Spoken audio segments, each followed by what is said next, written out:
Spot and Tango is a 9-figure dog brand with one of the strongest retention systems in the industry right now. And a lot of what they do go against with what most pet brands do. They go against the norm. So let's get right into the retention. So Spot and Tango was founded by two co-founders, Dylan and Russell. And these two bootstrapped the brand from zero, from the studio apartment, to having their own factory, as you can see over here.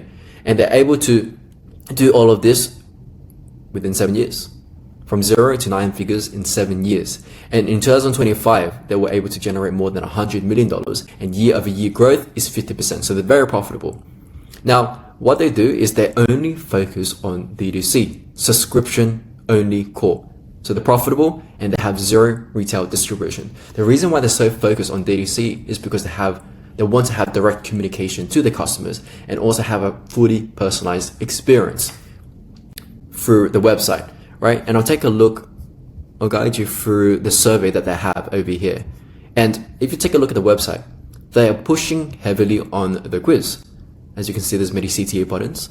And also, if you sign up to the sign-up form, you would also receive an email that pushes them to the quiz as well. So they're very strong with the quiz. And you can only buy a product if you have gone through the quiz, right? So that's not what many pet brands do. Now, this is the retention stack that they have. So the website custom built, subscription is custom subscription backend. So they have their own system there. Email plus SMS is Klaviyo. Referral program is Friend Buy. Affiliate program is Impact. And reviews is Trustpilot. Now let's go through the funnel. So they have a pop-up on the homepage, which is an 8-second time delay. And it's very straightforward, very simple. There's no zero-party data. There's no survey. It's just straight offer, big offer, very clear. And then put your email over here. Put your number if you want it. And then, yeah, the success page.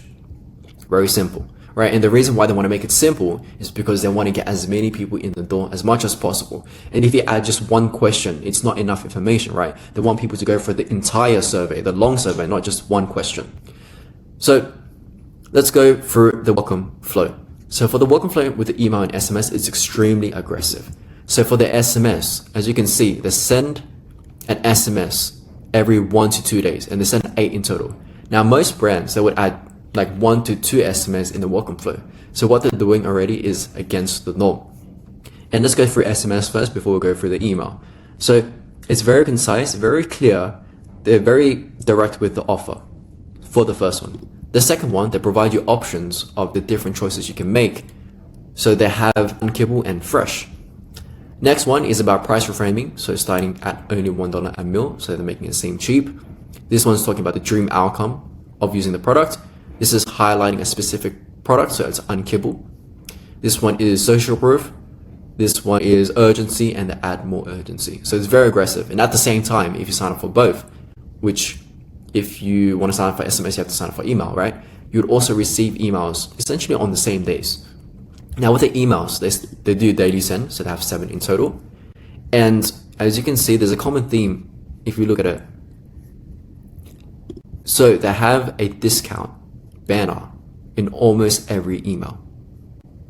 And what they do is they add content beneath it. And that's similar to the campaigns as well, which I'll show you later. Now, in terms of the structure, I'll put a comment here. So the focus for this email is welcome, incentive, and quick differentiator, right? So they want you to take the quiz and they talk about how they're different and they add social proof. So the footer is always the same. It's a lot of social proof and credibility. The next email is focused on objection handling. Now the structure would be double incentive. So, no, I mean, they do have a double incentive here as well, but you get 50% off plus a free tote bag, and they handle the objection of picky eater, which is one of the biggest objections in the pet industry. And they talk about the bestsellers and social proof. The next email is talking about unboxing future pacing. So they can imagine what they would receive. Free personalized scoop, feeding guide, and a bit of urgency over here. The next email is the founder's email. Now, these founders' emails are extremely powerful, especially for the pet industry. It's because a lot of people resonate with like humans. That's why like family businesses are thriving right now instead of corporations, right? Because people are tired of corporations, people are tired of AI. They want to talk to someone who's real, and these plain text is one of the best ways to portray that, right? And also with these founder text emails, they have to have a purpose, right? So the purpose for this one is to be relatable, to be human, like I mentioned, share the pains, enemies, credibility, integrity, transparency, guarantee, right? That's how you build the connection with the brand, is through the founder. And then they have the CTA and also a founder's image over here. Now, for this email is customer reviews, pretty straightforward. 3 customer reviews, but the way to make a customer reviews powerful is that you cover a different objection for each one. So, sorry about that. So one is talking about weight loss, obesity. Well, that's not an objection. That's more about pointing out a problem, which is fine as well. Picky eaters and dream outcome. And then you add social proof. So you have to be very meticulous in choosing what customer review to choose. It should be like your top pains or your top objections. The next email is us versus them. Very simple, very digestible, right? Like one of the biggest challenges is to explain a lot with less copy, less design, right? And they do a really good job with that. So incentive, us versus them, and then the process, food as unique as your proper 100% ingredients, freeze dry, and then more social proof over here. And then this one's more focused on credibility, right? With the vets, with the doctors. Well, this is a vet, right? Yeah, veterinarian. And then talking about stats. So this is credibility based. Now, this is the conclusion. Well, if you want to take a look at the subject lines, we're here to make doggy happier and healthier. They do a lot of personalization with the dog. Like doggy is the name I chose, right? Ending tonight, urgency. So this one, by the way, it says get 60% off. So it might be a tactic that they're using. I doubt it's a campaign because I checked in the calendar that they didn't have this as a campaign. So it might be like a tactical thing where they increase the discount a bit to see if people purchase or not, and they go back to the 50%. But it might be wrong. It might be a campaign slip over there. See doggy, let's talk about doggy. Why dog parents everywhere are making the switch with unkibble. What is fresh, dry food? So they use a lot of emojis as well, which is against what's recommended, formulated by vets, loved by pups. Now, here is the conclusion. So the analysis, they are very aggressive with the survey. They want the data. They're very aggressive with incentive, and also the email sending cadence for the welcome flows. And it works for them, right? Because they're already a huge brand, so they kind of expect for brands to be aggressive. It's fine. But if you have a smaller brand, then it wouldn't be ideal, right? You need to nurture them more. So each email other than number 1 focus on one main idea, one email, one main idea. Optimize email templates with email best practices. So what I have here is what's optimal in terms of digestibility, in terms of the copy, the design, like things are standing, like the CTA stands out, right? So they know what they're doing in terms of email best practices. And what they're great at is simplistic explanations. So a lot of pet brands struggle with this, educating without overwhelming the readers, right? And they do a good job with that. So this is a good inspiration if you want to educate by doing less. So the welcome flow structure is welcome, objection handling, picky eaters, unboxing, founder story, customer reviews, us versus them, and they have credibility. So that is the welcome flow structure. So let's go through the campaigns. So for the campaigns, they are a lot less aggressive than they are in the welcome flow. So they're currently sending 5 to 6 emails per month. And a lot of brands, they would double that. They would even triple that. And what's different as well is that they do one unique sale per month. So each email, with each sale has more exclusivity. It has more hype against it. And I believe that's what they're focused on, exclusivity and hype. So that would get people, build the urge for them to buy and try the products, right? So I'll go through the campaigns. Now, they add some content emails only, but majority of the time, it's sales. Sale content, they're leading with the sale, right? Sale. But the thing with that is that it's not just a sale. They also add content underneath it. So this one is talking about like human grade ingredients, vet develops. This is talking about the vet. This is adding more about how we're different, like whole ingredients and gently dry to unlock nutrients, right? So it's not just a sale that most people just do separate content and sale. They combine it together, but lead with the sale, the incentive. Now, I'll take you through with what the sales look like.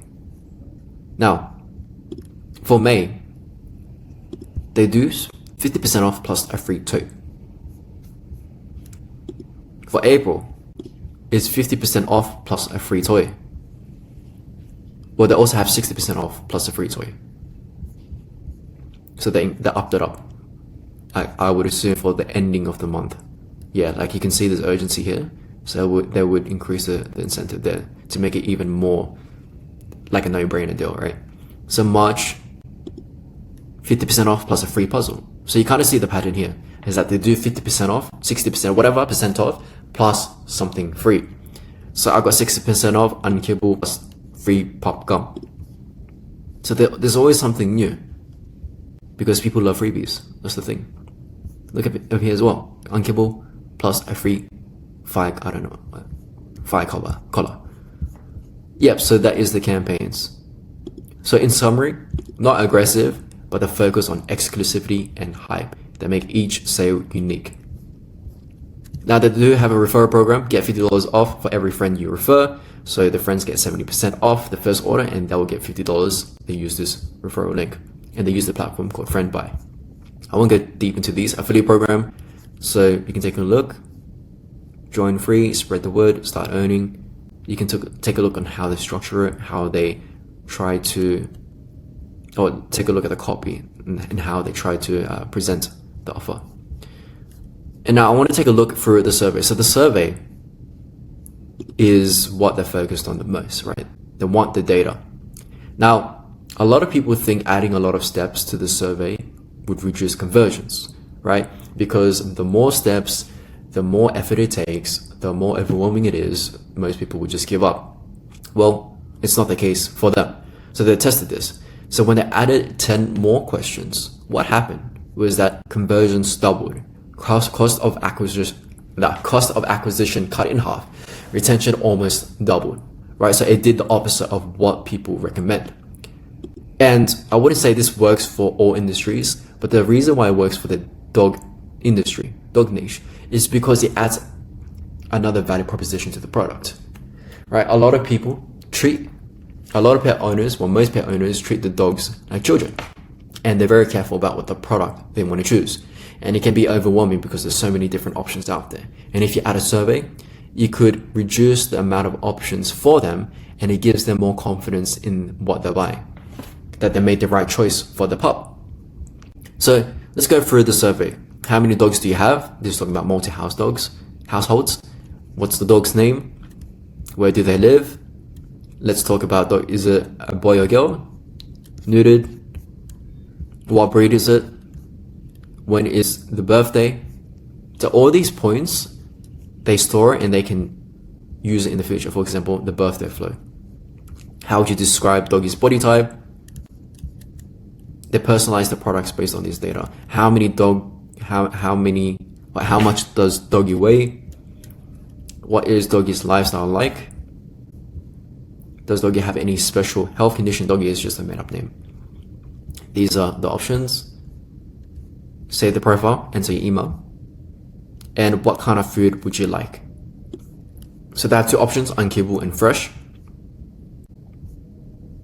And they can choose up to 2 unkibble recipes.